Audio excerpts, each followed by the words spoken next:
What's up, guys? I wanted to read a comment that Micha Dancing wrote. It's very insightful, and she's been a subscriber for many years, or he, I'm not sure. I've always associated with a female because there's a really interesting female photo for her profile picture, for the profile picture. So it may be a man or a woman, I don't know. A very insightful comment. Um, and so here it goes. It says, this may be a long comment. Hope I don't cross your eyes in the process.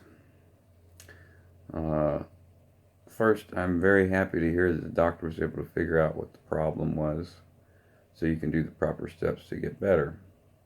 Even if your nerves will never get better, you know what you need to do to relieve the pain and hopefully learn how to avoid overworking them to prevent pain starting. Um, as for you going back and forth on this topic, what you're going through is 100% normal. Whether you go on with your plans or not, change your mind a million times. It's okay to do that. We, your subscribers, are not just here for your content, we're here for you. I believe I can speak for everyone here when saying you're just a wonderful man and a delight to listen to. We may or may not have been in your shoes with the Church of Scientology, but we can still connect our own experiences to yours. Doubts are perfectly natural reaction to what you've been through. Doubts are a natural reaction as a human being in anything we do in life. Doubt gives us the personal power to look at ourselves critically. If you never doubted yourself in any situation, you as a person would not actually grow mentally or emotionally. People who don't ever doubt are those who lie to themselves and create a false world around them. Sound familiar? Isn't that what everyone does in that church? Doubt in that church is a high crime, isn't it? Doubt gives you control of your own life. Never think for a moment something is wrong with you if you start doubting yourself. The fact that you have doubts means you are on the right path that is best for you. Not only best, but healthy as well. Now, I'm not saying you give in to those doubts each and every time. Remember, I said that doubts make you grow as a person. Looking at doubts honestly and critically, you can then decide whether your doubt was valid. Maybe something wasn't right in that situation and your doubt was actually a warning. Or maybe your doubt as you thought it was going to be and you became a stronger person because you pushed through it. Perhaps even more enlightened by the whole experience. I became a subscriber a long time ago, not because you strictly spoke about your experience in Scientology, though that was the reason I clicked on that first video. But I felt a connection to you. I saw the past, the information, and saw you as a person. A fellow human being whose life didn't stop because your life changed. Your bravery has helped me become brave in some things in my own life. You made me realize that even though the world wasn't what you thought it was, life can and will go on. There are unspoken things that you give the world through your videos, gifts to those seeking a like-minded person. I look forward each and every time I see you upload a new video. It doesn't matter if it's on the topic of Scientology or not. I get so happy just to see your face and hear your voice. You could talk about a run-in with a coupon lady at the supermarket who kept everyone waiting because she was fighting over 50 cents, and I would love every second of that video. Especially since I can sit there and say, yeah, me too. That happened to me once. Maybe I'll write about it in the comments to share my story. The important thing is connection and you being yourself. That's why I wrote that other comment about you talking about possibly changing the style of your content to make it more YouTube friendly. I was honest when I said for you to do what felt comfortable for you. Don't do things trying to make others happy or what you think others are expecting from you. You must do things that make you happy.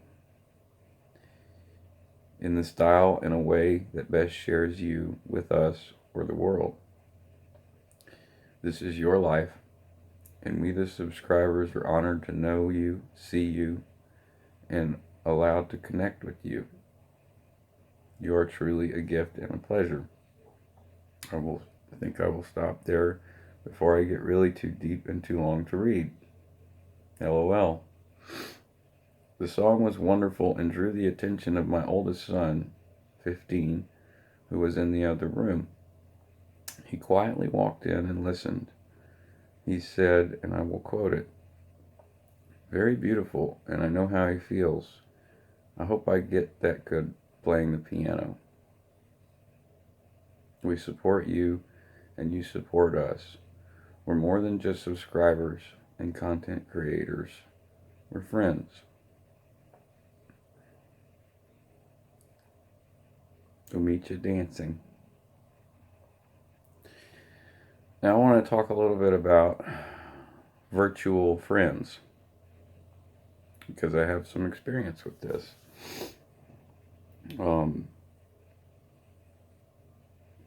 Just because I've never seen your face doesn't mean I don't have an emotional connection to you, obviously. Because I got emotional reading that. I played, if you've watched some of my previous videos, you know that my ex-wife is on the spectrum. And after a short while of us being married, it was very obvious that we couldn't go out and socialize with people. Prior to that, I played video games, but not much.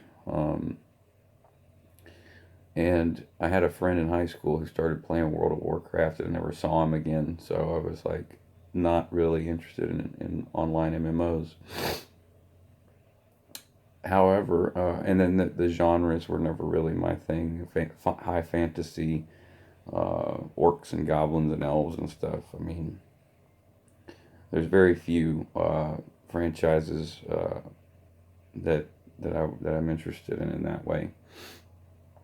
But there was a post-apocalyptic game that was coming out, and I was doing some light programming and modifications for a game called Fallout 3 in a community online. And my handle was Crow Bennett. I made that up from a character in Fallout 3 that I liked. I took his first name, and then I was watching the series Heroes at the time, which the first season was amazing. And I really related to the character Noah Bennett. Probably because he was the guy that kept everyone in check, all the superheroes. You know, kind of reminded me of Scientology. You know, he was a firefighter. He had to put out fires and make sure no one got out of the facility. And so I put those two together, Crow Bennett. I signed up for this game, Fallen Earth, in the early stages. Got into the closed beta, played through the open beta, and I played solo by myself. I joined a clan called Drifters, and it was just a very relaxed, casual clan. You didn't have to participate in anything, which is what I liked. But as I got towards the end of the game, there was a large organization that was controlling resources that people needed to build vehicles and weapons and armor and all this stuff. And I mean large areas that were like safety's off. You walk in there and you can get shot, and dangerous territory. And I actually started testing out some of my uh, doubt in Scientology in that game. I wanted to test organizational theories, certain policies, fair game, uh, on this giant organization that was like hoarding the resources. And basically, they were a very tyrannical organization. They killed everybody that was not part of their organization. Everybody, anyone who didn't have a tattoo, essentially, of their organization, was killed. And it went on for months, and they really uh, affected the economy of the game. When people got to the end of the game, they weren't able to buy cars to get around. They weren't able to make motorcycles. They weren't able to make armor. They weren't able to get their faction equipment and all this stuff that you do in video games. So I got into this organization by sneaking into a place called Park City at night, and I had a very high scavenging skill, and I would buff it up super high, and I would pull titanium out of the ground, which was a very rare resource. And I started manufacturing massive quantities, mass production of the top grade, top tier armor in the game. I know that you guys might not be interested in this video game nerd stuff, but I promise it'll come full circle. Uh, I got into this organization through the economy. I was selling the sets of armor, and they didn't know where it was coming from because all of the armor like that was produced by this organization. There was no one else that could produce it because uh, they didn't have access to the titanium. And even the guys in the organization couldn't produce the amount that I was producing. And within a week, their entire organization had been outfitted because they bought all of the sets of armor I created from me. Um, they found out uh, they increased their patrols because they knew that there was only one place to get titanium, but they didn't know all of the places. And they also didn't know how to buff their scavenging the way that I did. Um, so I was killed many, many times, and I just would change my schedule, change the route, and eventually I had made enough money selling armor to just pay rent. I was like, look, I will pay you 2 million chips a week. Just leave me alone. Stop killing me. They passed it through their leadership, and that was okay. Uh, then I was asked to join because the logistical division wanted to know how in the hell this guy, Crow Bennett, was making all of this titanium, or getting all this titanium. And by this point, I had a system of waypoints that I would go to. And by the time I would cycle through, all of the nodes that I'd picked would be respawned. And I would just do this over and over and over until I had a stack of titanium, about 50, 60, which was a lot back then.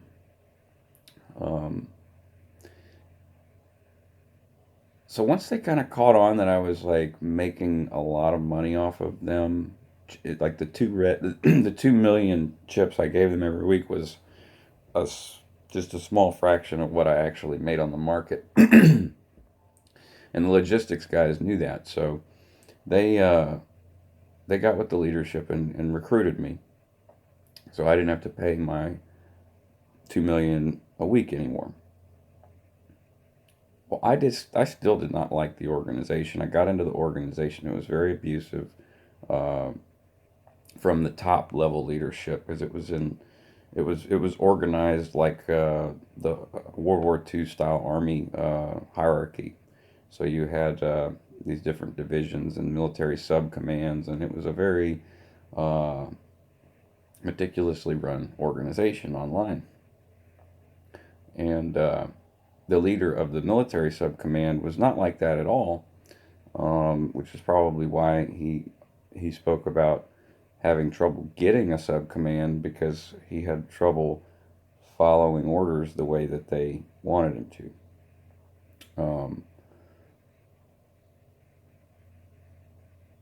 So the rest of the entire server hated this guild, and so did I, but I was a part of it so that I could manufacture parts and sell my goods.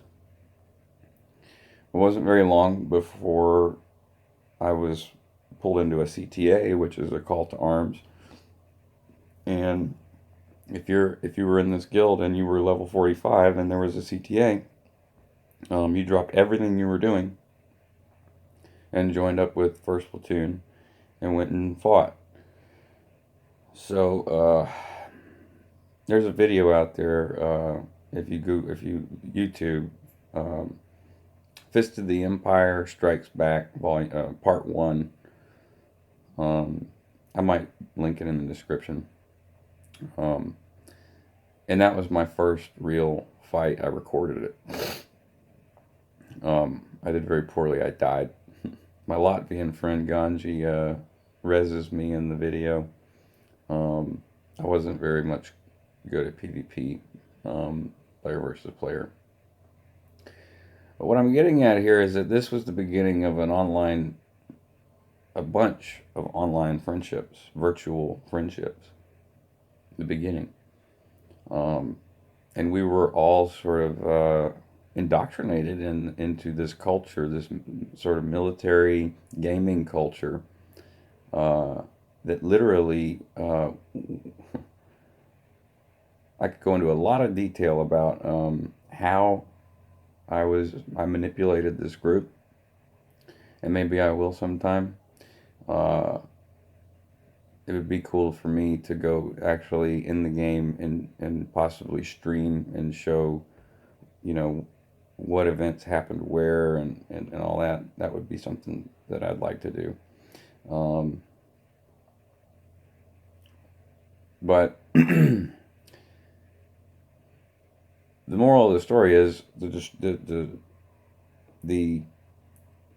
entity, that clan, that guild, after I joined it, about 2-3 months later, it dissolved. And everyone that was in it followed me. Now, there were people who didn't. There was an ultimatum whenever the organization dissolved in Fallen Earth.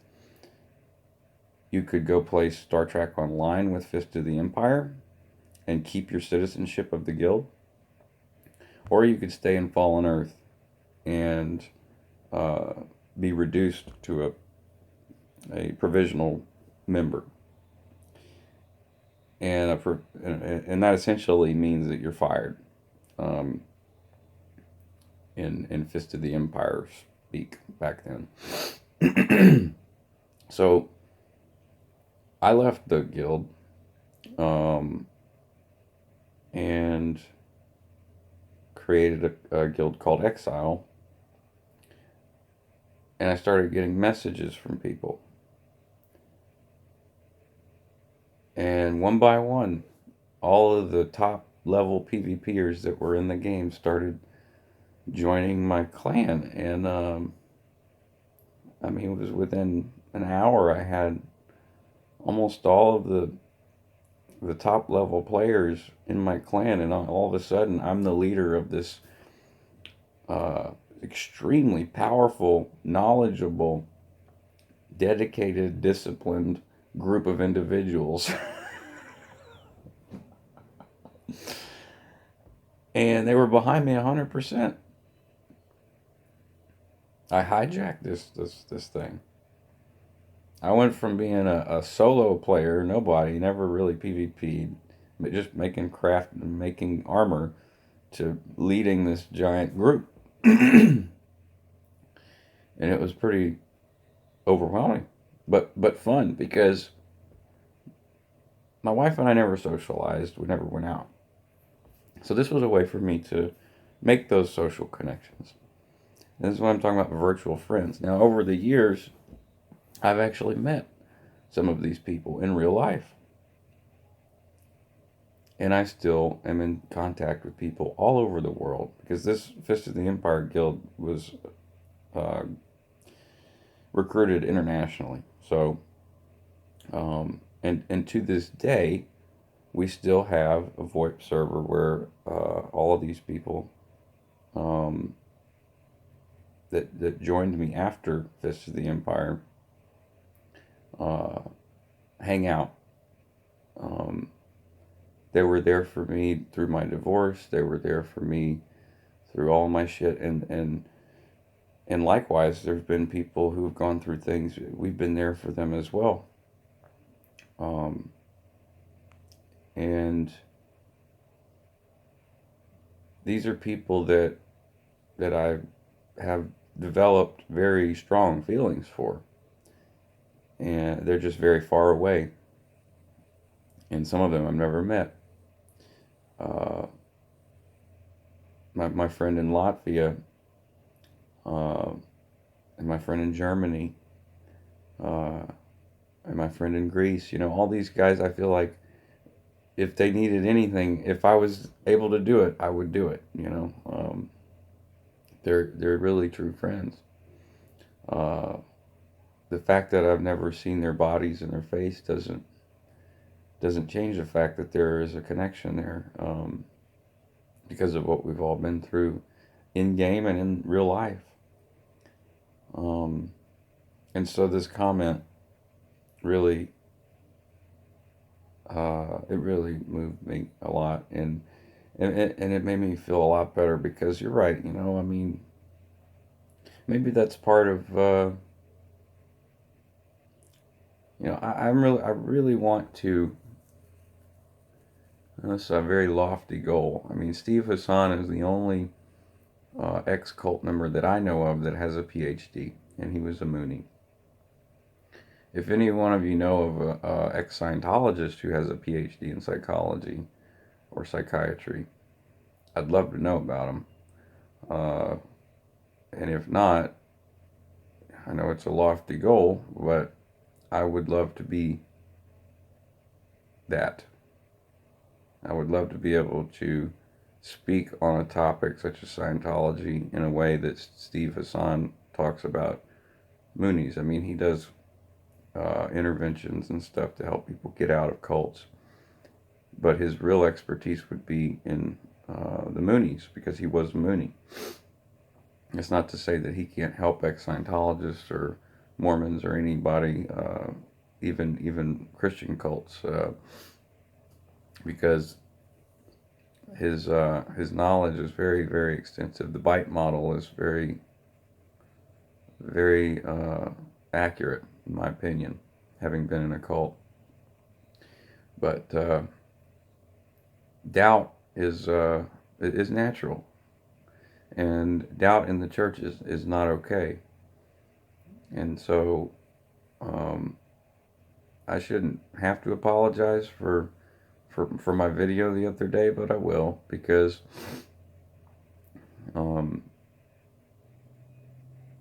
you guys are my friends, and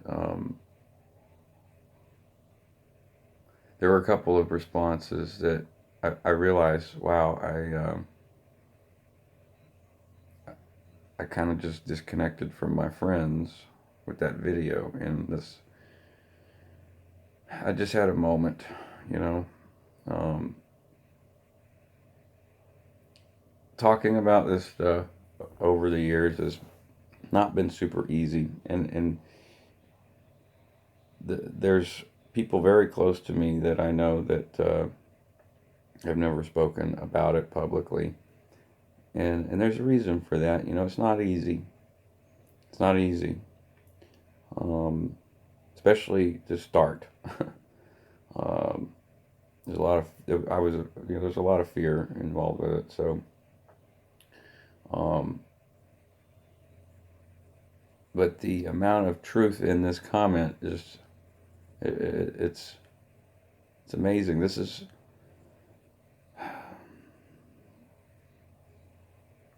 why this is why I love the interwebs.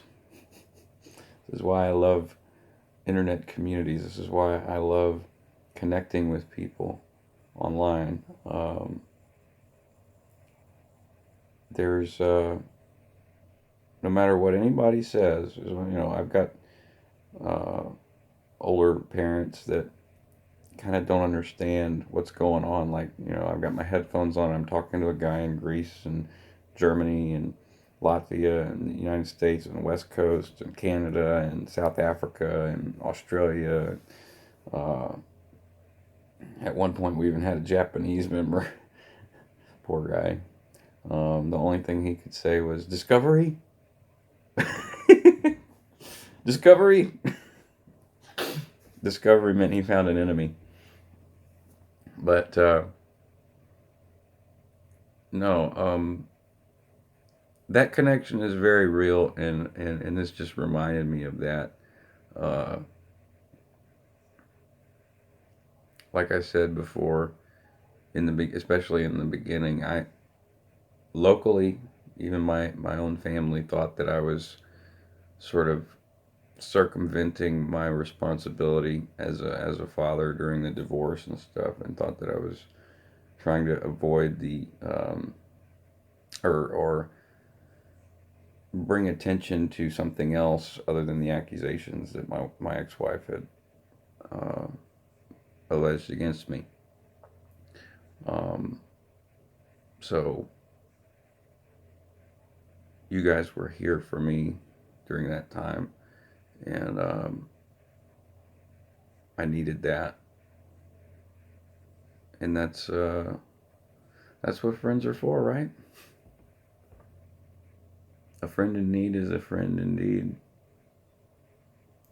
So,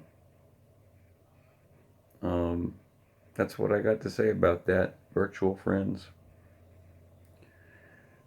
They're every bit as real. They just are not physically present in your life. But they can be the best friends in your life.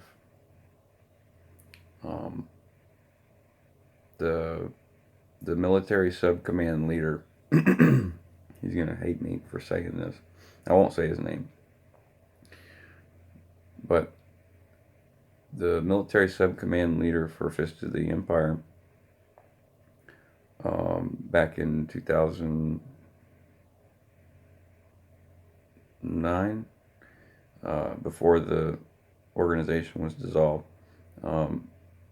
he kind of faded away for a while. But then he came back and became part of our organization. And whenever I was at the last stages of my divorce, he helped me out financially, and if it wasn't for him, I would not have the custody arrangements that I do now. So I feel like a fool for discounting the value, like the true value of what I have here with you guys, because it's incredibly valuable, every one of you. So thanks, and I'll talk to you later. Today is Stella's 6th birthday. She was born on Christmas, so we do it early, but she's 6. My daughter is 6 now. It's crazy. So we're about to do the party, and I'm going to go visit my friend later, my best friend that I grew up with, and spend the night over there. And tomorrow it's really quiet out there. I like to go out there to study. Very, very, it's basically in the sovereign Indian territory. There's just nothing. It's very quiet. So I'm going to go out there, hang out with my buddy, study, My exam is on Monday. So wish me luck on all that. You'll probably hear from me soon. And you guys have a great weekend if I don't talk to you before then, before it's over. Adios.